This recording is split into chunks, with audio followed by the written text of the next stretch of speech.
अरे, आप यहाँ हैं? आज जब हम अपने शिष्यों से वार्ता कर रहे थे तो आपको वहां नहीं पाया। मैं वहां उपस्थित नहीं रहना चाहता था।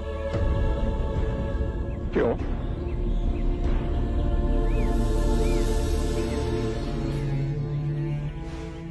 आप अपने शिष्यों को संबोधित कर रहे थे। यदि स्वाभाविक कोई प्रश्न मेरे मन में जागता तो आपके शिष्यों के सामने उसे पूछना आपको दुविधा में डाल सकता था। परंतु यहाँ तो एकांत है। अब हम वार्ता कर सकते हैं। कृपा करें, आप दुख के संबंध में कुछ कह रहे थे। क्या आप ये मानते हैं कि दुख सत्य है? क्या आप ये भी मानते हैं कि दुख के कारण भी है? हाँ। यदि कारण है तो दुख तो रहेगा, और यदि कारण ही समाप्त हो जाए तो दुख भी लुप्त हो जाएगा, जैसे सूर्य के प्रकाश से अंधेरा। आप सुनी सुनाई बातें नहीं कहते, अपने गहन अनुभव के आधार पर कहते हैं।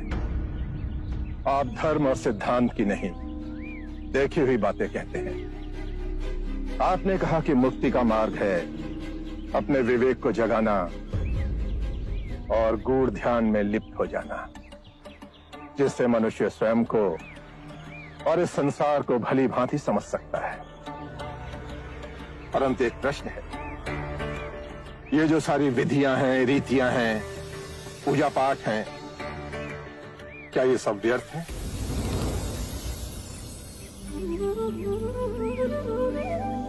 यदि कोई व्यक्ति इस नदी के दूसरे किनारे पर जाना चाहे तो वो क्या करे?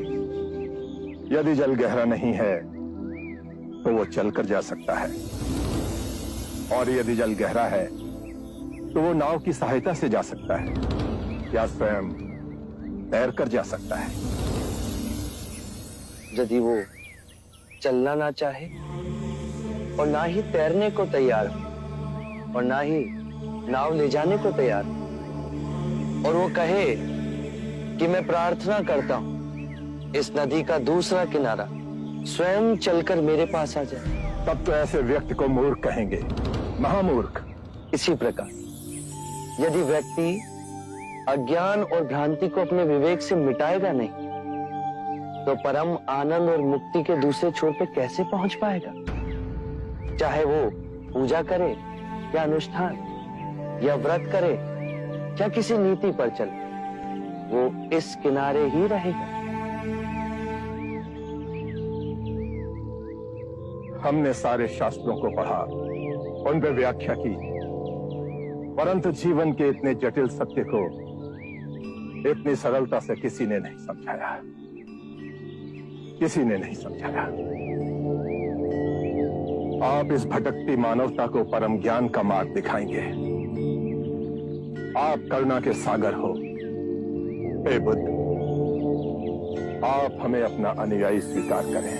बुद्धं शरणं